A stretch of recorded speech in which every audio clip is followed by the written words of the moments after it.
Hello dear students and welcome in listening class on Gate Academy में आप लोगों का लिसनिंग फैकल्टी स्वागत करता हूं। आज हम लोग पढ़ेंगे गेट एकेडमी में puzzles basic concept. RRB JEE में 2019 में सबसे ज्यादा पजल्स एंड इन्वेस्टमेंट के क्वेश्चंस आए।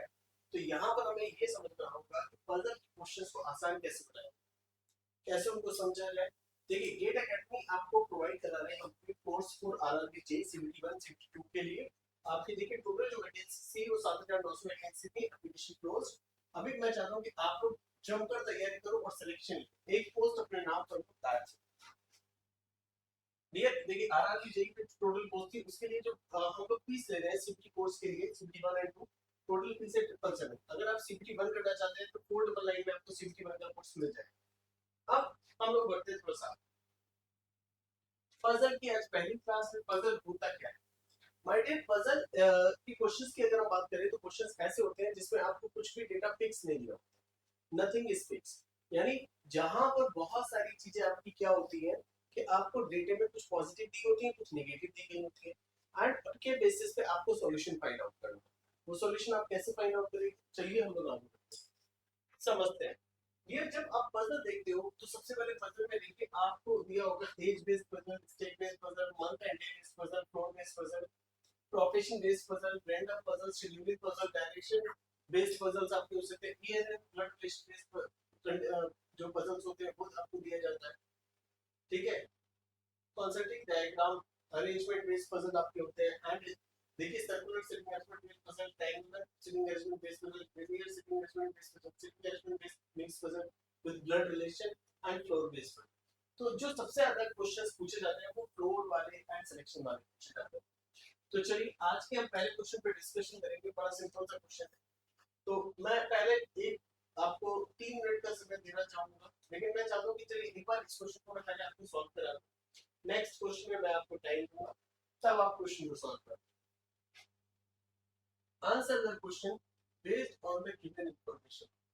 ठीक है, अब इंफॉर्मेशन कहते हैं देखिए 8 seats are arrange around the circular table facing the centre.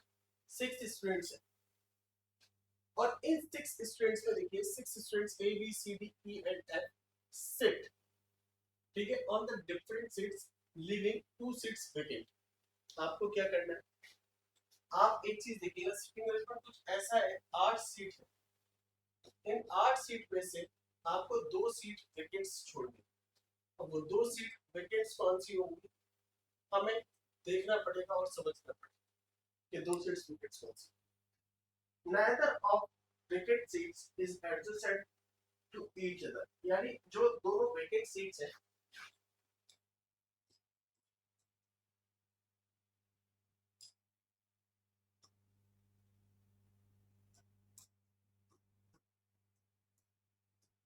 वो दोनों आपस में एडजेसेंट नहीं है।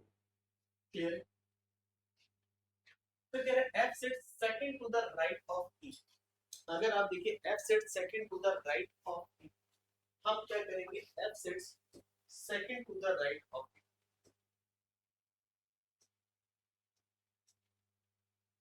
Clear, and neither of the seats adjacent to F is vacant. तो यानी एफ के पड़ोस में कोई भी सीट वेकेंट नहीं। क्लियर, फिर लिखा है the seat to the immediate right of this seats is vacant, यानी बी के इमीडिएट राइट वाली जो सीट है वो वेकेंट हो जाए। C sits on the seat which is to the immediate left of A seat, यानी जो C है वो A की सीट के इमीडिएट लेफ्ट वाली सीट पर बैठा होगा। सीट नंबर 2 देखिए यहाँ लिखा है seat second to the left of D।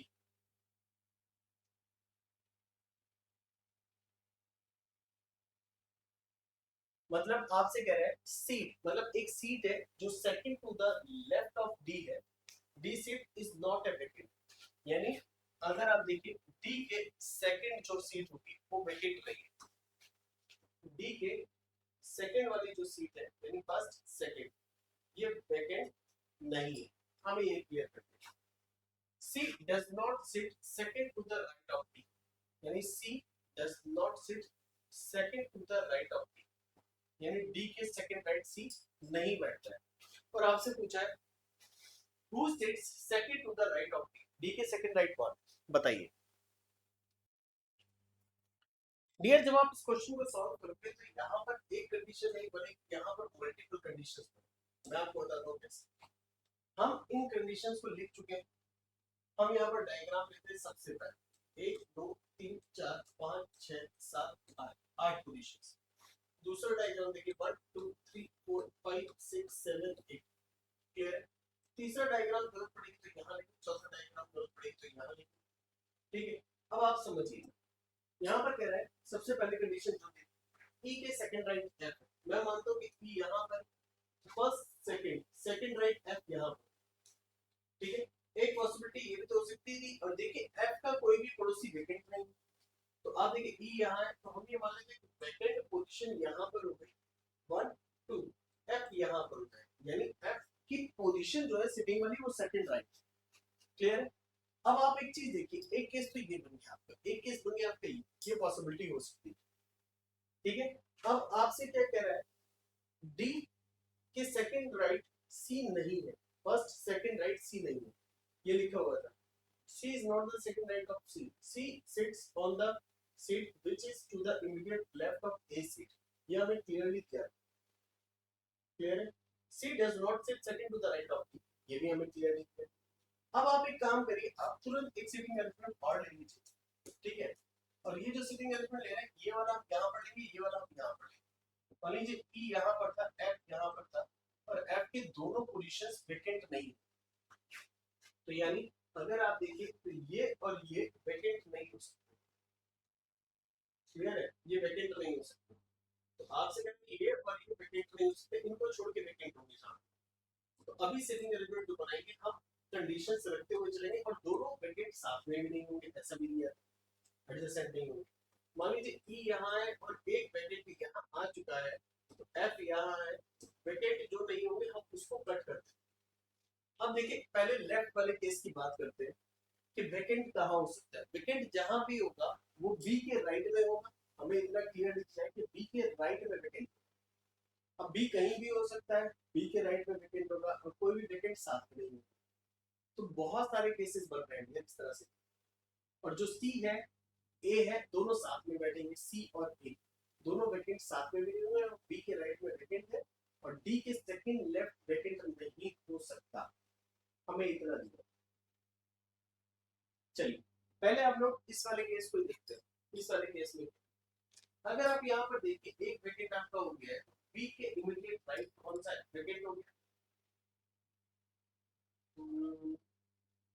B के पॉसिबल केस अगर हम लें तो बी यहाँ पर ले तो वेकेंट आपका ये हो जाएगा, और बी अगर हम यहाँ पर ले तो वेकेंट आपका ये हो जाएगा। बट एक चीज देखिए, अगर आपने बी को यहाँ पर ले, वेकेंट को यहाँ पर ले लिया, बी को यहाँ पर ले लिया, तो देखिए सी आपका यहाँ पर आएगा। अच्छा एक काम करते हैं, बी और ए ले लेना, इसके लिए हम एक बार ब्लू पेन ले लेते हैं ताकि हमें ये पता रहे कि ब्लू पेन से हमने क्या क्या पिक किया। क्या ले लेते हैं, ब्लू पेन ले लेते हैं। हाँ देखिए बी को अगर आपने यहाँ लिया तो वेकेंट आप यहाँ पर, बी को अगर आपने यहाँ लिया तो वेकेंट आप यहाँ पर कर। बट एक चीज देखो, जब आपने वेकेंट यहाँ पर किया तो आपको एक कंडीशन थी सी और ए साथ में हो, तो सी और ए अगर साथ में होंगे तो फिर अब एक पोजीशन ये बची, एक पोजीशन ये बची, एक पोजीशन ये बची, सी और ए साथ में आ ही नहीं सकते, तो दैट मींस ऊपर वाले केस में गड़बड़ होता है। तो अब आप कर सकते थे बी और वेकेंट, हमने वेकेंट ये कर दिया। तो इस केस में देखिए सी और ए साथ में, ए के इमीडिएट लेफ्ट सी हो गया इस वाले केस, ठीक है। तो एनी हाउ आप बी को यहाँ रखोगे। इस वाले केस में आते हैं नीचे वाले, जब आप इस वाले केस को देखोगे तो बी, तो आप देखिए क्या करोगे, सी को आप यहाँ रखोगे क्योंकि सी जो है वो ए के इमीडिएट है, ठीक है। और डी आपका फाइनली यहाँ पर, एक पॉसिबल केस ये बना, एक पॉसिबल केस ये। कंडीशन देखो सारी फुल हो रही है। देखिए डी सी के सेकंड राइट नहीं आना चाहिए, सॉरी सी डी के सेकंड राइट नहीं आना चाहिए, सी डी के सेकंड राइट आ रहा है तो ये वाला केस बन ही नहीं सकता, तो ये वाला केस नहीं बन सकता। ये तो हमें क्लियर हो गया, ये वाला केस नहीं बन सकता, हमने हटा दिया। अब देखिए डी के सेकंड राइट आया या सी नहीं आया, तो ये वाला एक पॉसिबल केस बन सकता है, ठीक है। तो आप देखिए एक पॉसिबल केस हमारा जो बन के आया वो नीचे वाला बन के आया और ये वाला नहीं बना था, तो हमने इसको हटा दिया, क्योंकि फिर यही वाला केस बनता है यहाँ पर। तो हमने क्या किया, तुरंत एक और डायग्राम बनाया। किसके लिए? इन तीनों के लिए। देखिए ये वाला हमारा इंडिविजुअल डायग्राम बन गया। और अब ये तीन कंडीशन हम यहाँ पर लेंगे। कैसे? कि आपने ई यहाँ लिया, एफ यहाँ पर लिया, फिर उसके बाद देखिए आपका वैकेंट यहाँ नहीं आया, वैकेंट यहाँ। तो चलो वैकेंट यहाँ नहीं आया, हम कहते हैं एक वैकेंट तो आपने यहाँ ले। क्लियर? ये पहला वैकेंट हमने लिया। अगर पहला वैकेंट हमने ले लिया तो दूसरा वैकेंट हम यहाँ नहीं ले सकते। क्यों नहीं ले सकते? दूसरा वैकेंट यहाँ लिया तो सी और ए कहाँ आएंगे? नहीं बैठ सकते। तो दूसरा वैकेंट आपको यही देना पड़ेगा, क्योंकि सी और ए आपको यही रखने पड़ेंगे। और उस केस में आपका बचा कौन? सी और ए यहाँ पर आ गए, और बी के इमीडिएट राइट वैकेंट होना चाहिए था। तो बी के इमीडिएट राइट वैकेंट यहाँ रखोगे तो डी आपका यहाँ, ए के सी। चलो चलते हैं हम लोग अब यहाँ पर हम लोग लेते हैं कि वैकेंट अगर हम लोग यहाँ लें तो आप देखिए सी और ए, तो बी को आपको यहाँ रखना पड़ेगा। सी और अच्छा, लेकिन हो ही नहीं सकता क्योंकि एक वैकेंट अगर आप यहाँ लोगे दूसरा तो बनेगा ही, और दो वैकेंट साथ में हो नहीं सकते, तो ये वाला केस बनेगा ही। अगर आप वैकेंट को यहाँ लो, वैकेंट को, और दूसरा वैकेंट कहाँ लोगे? यहाँ यहाँ आ नहीं सकते, तो यहाँ लेना पड़ेगा, तो सी और ए वाला केस नहीं बनेगा। तो एक वैकेंट आपको यहीं लेना पड़ेगा, वैकेंट, और दूसरा वैकेंट आपको यहीं लेना पड़ेगा। ये भी क्लियर है। और सी यहाँ आएगा, ए यहाँ आएगा, और देखिए एक वैकेंट आपका बी के राइट आएगा, और देखिए डी आपका यहाँ पर हो जाएगा, और कोई पॉसिबल केस बनाएंगे यानी यही वाला बना, तो आप छोड़ दीजिए, आप छोड़ दीजिए। तो दो केस आपके बन रहे हैं, एक तो ये वाला बना जब वैकेंट हमने यहाँ पर लिया था ई के बाद, और केस बना ये वाला। अब सारी कंडीशन हम लोग मैच करें। डी के सेकंड राइट सी नहीं हो सकता, तो डी के सेकंड राइट सी नहीं, ना यहाँ ना यहाँ। ठीक है, दोनों वैकेंट साथ में नहीं है, ना तो यहाँ पर है ना यहाँ पर, ये भी क्लियर हो गया। एफ का कोई भी पड़ोसी वैकेंट नहीं है, तो देखिए कोई भी वैकेंट नहीं है एफ का पड़ोसी यहाँ पर। तो ये केस क्लियर, ये केस क्लियर, ये केस क्लियर। पी के इमीडिएट राइट वैकेंट है, पी के इमीडिएट राइट वैकेंट है, पी के इमीडिएट राइट वैकेंट है, तो हमारा ये वाला केस भी क्लियर हो गया। अब बढ़ते हैं हम लोग नेक्स्ट, जब हम नेक्स्ट पढ़ेंगे तो देखिए ई के सेकंड राइट एफ है, तो एफ जो है ई के सेकंड राइट यहाँ पर है, और यहाँ पर भी है वैकेंट को काउंट करते हुए। फिर नेक्स्ट आता है जो सी है वो ए के इमीडिएट लेफ्ट है, देखिए सी ए के इमीडिएट लेफ्ट है, हो गया। अब आपसे कह रहे हैं बी के सेकंड लेफ्ट वैकेंट नहीं होगा, तो देखिए बी का first left second left vacant हो गया, ये सिटिंग अरेंजमेंट गलत हो गया, फाइनली सिटिंग अरेंजमेंट बना पे। तो ये एक्चुअल में पजल, पजल ऐसे ही होते हैं, परेशान करने वाले होते हैं, और पजल्स को हमें थोड़ा ध्यान से देखना होता है। पजल्स को हमें थोड़ा ध्यान से नहीं, बहुत ध्यान से देखना होता है, क्योंकि अगर हम पजल पे ध्यान नहीं लगाएंगे तो हमारे सारे क्वेश्चंस क्या हो जाएंगे डियर? गलत हो जाएंगे। तो देखिए एक पजल का क्वेश्चन इतना टाइम ले गया, कैसे ना ले, पजल है भाई, टाइम तो लेगा। पजल का मतलब है टाइम लेना। चलो अभी ना सेकंड क्वेश्चन है यहाँ आपका, eight friends A B C D E F G H are sitting around a circle table but not necessary in the same order. फिर लिखा है three of them are facing the outward while five facing towards the centre. I think ये वाला question हो चुका है, इसको छोड़ देते हैं, इसको छोड़ देते हैं। जो अगला क्वेश्चन है आप उसको करो, third question. This is actually puzzle. मैं चाहता हूँ कि आप 3 मिनट का टाइम दो, मैं आपको 3 मिनट का टाइम देता हूँ। इन 3 मिनट में मैं कुछ नहीं बोलूंगा, आपको समझाऊंगा। ठीक, इसके बाद आप 3 मिनट लो, आराम से इस क्वेश्चन को सॉल्व सोचो समझो, 3 मिनट में क्वेश्चन होना चाहिए, देन उसके बाद मैं आपको एक्सप्लेन करूंगा।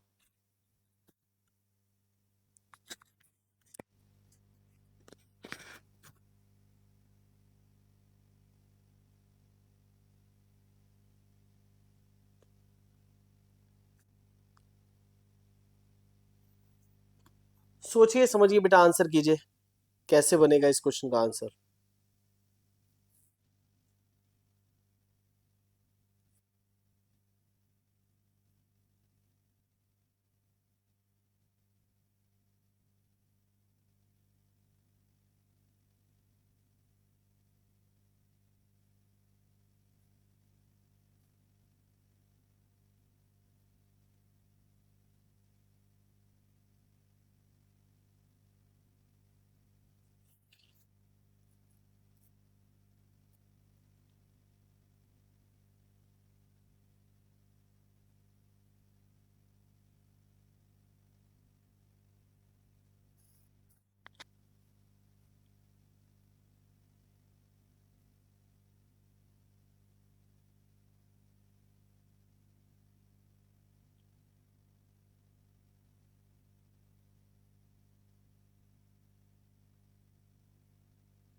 बेटा कुछ ही समय बचा है, 45 सेकंड्स, प्लीज इस क्वेश्चन को करो।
आई थिंक मुझे उम्मीद है कि आप लोगों से ये क्वेश्चन हो गया होगा। नहीं हुआ तो कैसे सॉल्व होगा उस पर बात करते हैं। काफी टाइम लगता है इस टाइप के क्वेश्चंस को सॉल्व करने में, समझने में एंड आंसर करने में। सबसे पहले कंडीशंस क्लियर होना बहुत जरूरी है। तो आप लोगों को होपफुली ये क्वेश्चन पूरा दिख रहा होगा। चलिए मैं शुरुआत करता हूं, आप लोग इसको सॉल्व कैसे करना है समझिएगा। 8% are sitting in two parallel rows, ठीक है, J K L M N O P, ठीक है, आपको दिया है जे के एल एम, 8% है जे के एल एम, और नेक्स्ट रो में आपको दिया है पी क्यू आर एस। तो हम क्या करते हैं, 8 पोजिशन इस तरह से लेंगे, 1 2 3 4। अच्छा, इनमें सबको कुछ ना कुछ पसंद भी है। तो देखिए पजल के क्वेश्चंस कैसे सॉल्व होते हैं उसको हम समझेंगे। तो हमने लिया 1 2 3 4,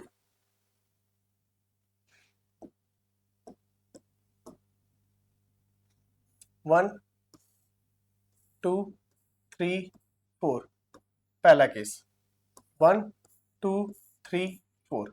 नेक्स्ट 1 2 3 4, 1 2 3 4। अब आपको क्या रहा समझिएगा।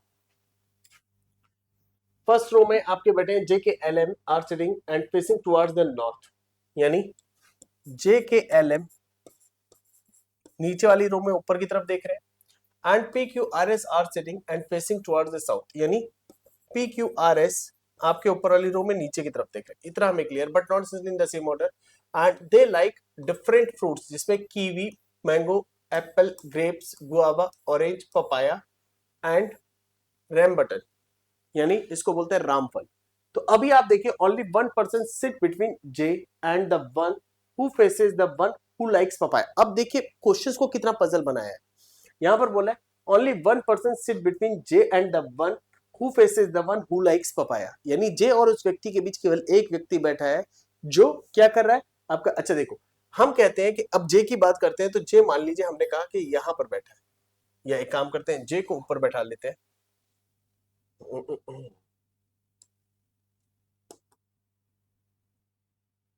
जे मान लीजिए यहां पर बैठा है, जे और उस व्यक्ति के बीच में एक व्यक्ति बैठा है जिसको पपाया पसंद है, उसके अपोजिट। मतलब क्या है, इसके लैंग्वेज को बहुत ध्यान से सुनिएगा। Only 1% sit between the J and the one, यानी उस व्यक्ति के बीच जो who is faces the one who likes papaya, यानी जिसको पपाया पसंद है उसके बीच, और उसके अपोजिट जो व्यक्ति बैठा है उसके और जे के बीच एक व्यक्ति बैठा है। एक पॉसिबल केस ये हो गया, ठीक है। अब इसके लिए एक पॉसिबल केस ये भी हो सकता है जे वन पपाया, एक केस इधर जे वन पपाया और जे वन पपाया। तो हमें ये क्लियर ही नहीं हो रहा कि अभी हम जे को कहां बैठा है, बट एक चीज क्लियर है। अब हम कहां लिखेंगे, यहां पर देखिए डेटा लिखेंगे, जे और एक व्यक्ति है उसके बीच में एक व्यक्ति, जे और एक व्यक्ति के बीच में एक व्यक्ति बैठा है, और जो व्यक्ति बैठा है जे और उस व्यक्ति जो कि उसके अपोजिट है जिसको पपाया पसंद है, उस व्यक्ति और जे के बीच में एक व्यक्ति बैठा है, वो व्यक्ति जो उसके अपोजिट बैठा है जिसको पपाया पसंद है, ठीक है। अब लिखा है who does not sit at the end of the row, यानी पपाया वाला व्यक्ति at the end of the row नहीं बैठता है। तो एक चीज क्लियर है कि अब आप जे को यहां रख सकते हैं, 1 पपाया। यहां पर जो व्यक्ति बैठेगा उसको पपाया पसंद है। या एक काम करते हैं, जो व्यक्ति बैठेगा उसका नाम हम लोग नीचे रख देंगे, ऊपर फ्रूट्स रख लेते हैं। यहां पर आया पपाया।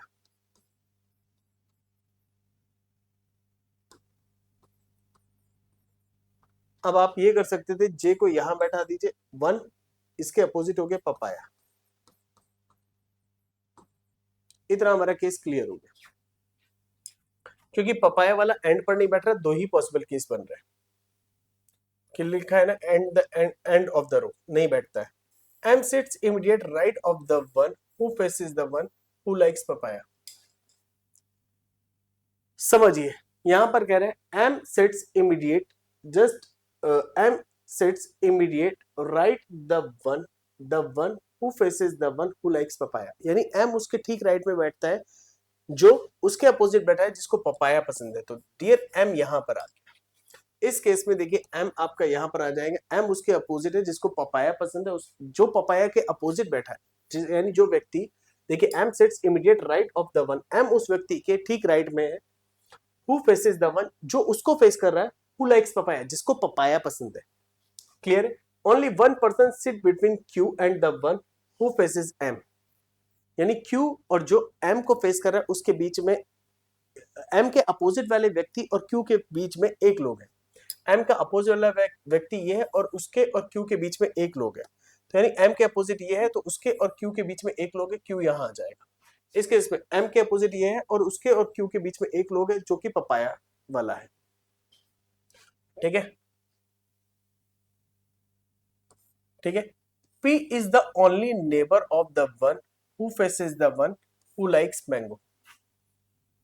भाई इतना कॉम्प्लिकेटेड लैंग्वेज अगर देंगे तो नो डाउट बच्चा पजल हो जाएगा। P is only neighbour of the one, P केवल उसका एक लौता पड़ोसी है।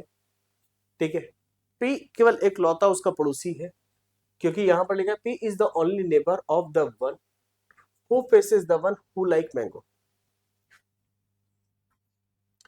P एक व्यक्ति का पड़ोसी है और वो उसके अपोजिट है, जो उसके अपोजिट है जिसको मैंगो पसंद है। फिर से देखिए, P is the only neighbor of the one, P is the only neighbor of the one who faces the one who faces the one who likes mango, ये क्लियर है। और मैंगो वाले के बारे में बोला है, mango does not faces Q, यानी मैंगो जिसको पसंद है वो क्यू को फेस नहीं कर रहा है।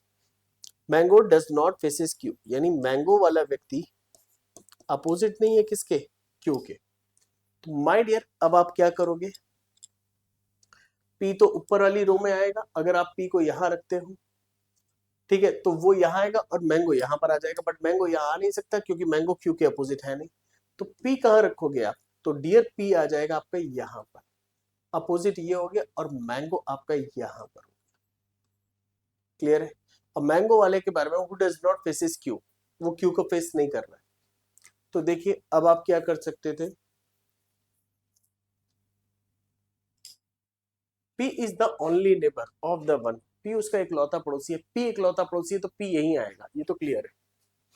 P इकलौता पड़ोसी है, इस केस में भी P इकलौता पड़ोसी हो सकता है, और एक केस में और P इकलौता पड़ोसी हो सकता है कि अगर आप P को यहां रख दो, यहां पर, तो P इसका इकलौता पड़ोसी है और इसके अपोजिट मैंगो हो सकता है। तो डियर दो केस बन सकते हैं, तो मैंगो और P वाला केस अभी हम रुक जाते हैं, है ना, इसको हम लोग आराम से करेंगे। चलो अभी हम बाकी केसेस को पूरा कर लेते हैं। L sits second to the left of the one who faces the one who likes kiwi. L sits second to the left of the one who faces the one who likes kiwi. यानी L sits second to the left of the one who faces the one who likes kiwi. एक चीज समझिएगा, अब यहां पर तो L1 2 second to the left of the one यही आ सकता है। L is sit second to the left of the one who faces the one who likes kiwi, यानी इसको कीवी पसंद है। क्लियर है? इसको क्या पसंद है, कीवी पसंद है, क्योंकि L इसके सेकंड लेफ्ट है और ये उसके अपोजिट है जिसको कीवी पसंद है। तो देखिए एल कहां पर हो सकता है, एल अगर यहाँ पर है तो कीवी इसको पसंद है, एल अगर यहाँ पर है तो कीवी इसको पसंद है। इन दोनों में से किसी एक को कीवी पसंद होगा, बट वो कौन होगा हमें नहीं पता। फिर से मैंने कीवा लिख दिया, इट इज कीवी। एल यहाँ भी हो सकता है, एल यहाँ भी हो सकता है। अब लिखा है which is not liked by R, kiwi R पसंद नहीं कर रहा है। आर को क्या नहीं पसंद है, कीवी नहीं पसंद है।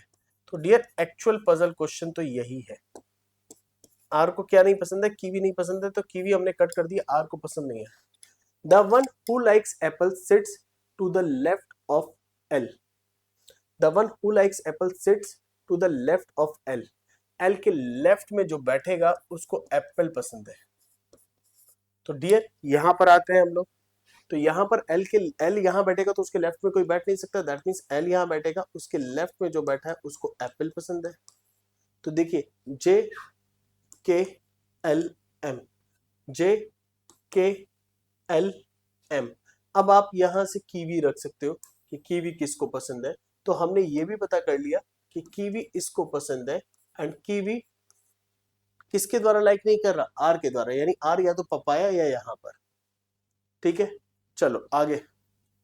The one who likes apple sits to the left of L, L who does not like orange, यानी एल को क्या नहीं पसंद है, तो यहां पर देखिए एल को नहीं पसंद है ऑरेंज, हमने यहां पर साइड में इसको लिख लिया, यानी एल को आपका ऑरेंज पसंद नहीं है। M neither likes grapes nor rambutan, M neither like grapes, ना ही राम बटन। अच्छा आगे क्या दिया है,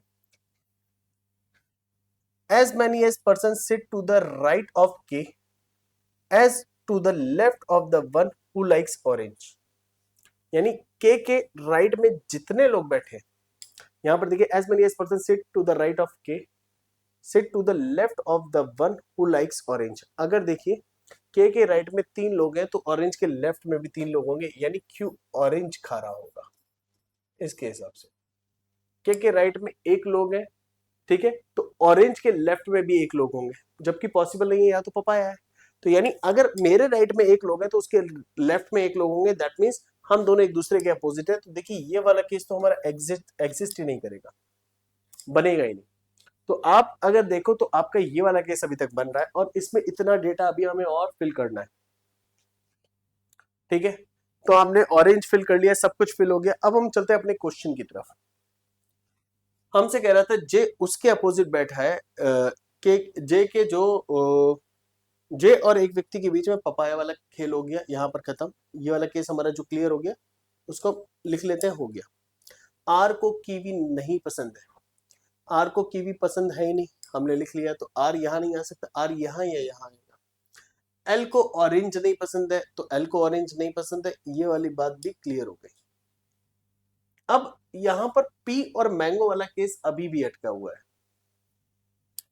पी और मैंगो वाला केस क्या था उसको समझते हैं। P is the only neighbor of the one who faces the one who likes mango. P is the only neighbor of the one who faces the one who likes mango. P is the only neighbor of the one who faces the one who likes mango. अब कह रहे हैं P is the only neighbor of the one who faces the one. P only neighbor है। अगर P only neighbor है dear, तो P उस case में यहीं पर आ सकता है। P is the only neighbor of the one who faces the one who like mango, तो मैंगो ये हो जाएगा, क्योंकि इसका इकलौता पड़ोसी P हो गया। और P अगर यहाँ हो गया तो R आपका यहाँ पर हो जाएगा, R को क्योंकि Q नहीं पसंद है, P Q R S आपका यहाँ पर हो गया। L और M हम यहाँ पर लिख चुके हैं, ठीक है। अब M को ना तो ग्रेप्स पसंद है ना राम बटन, तो ग्रेप्स एंड राम बटन यहाँ पर आ जाएंगे। तो फल कौन सा बचा, गुआवा, तो M को पसंद है गुआवा। क्लियर है। अच्छा अब ग्रेप्स को लेकर कुछ कहा है मुझे लग रहा है डियर 2 फल ऐसे होंगे जिनका क्लियर बिल्कुल भी नहीं होगा कि वो कहां होंगे। तो आप देखिए यहां पर ये ग्रेप्स भी हो सकता है।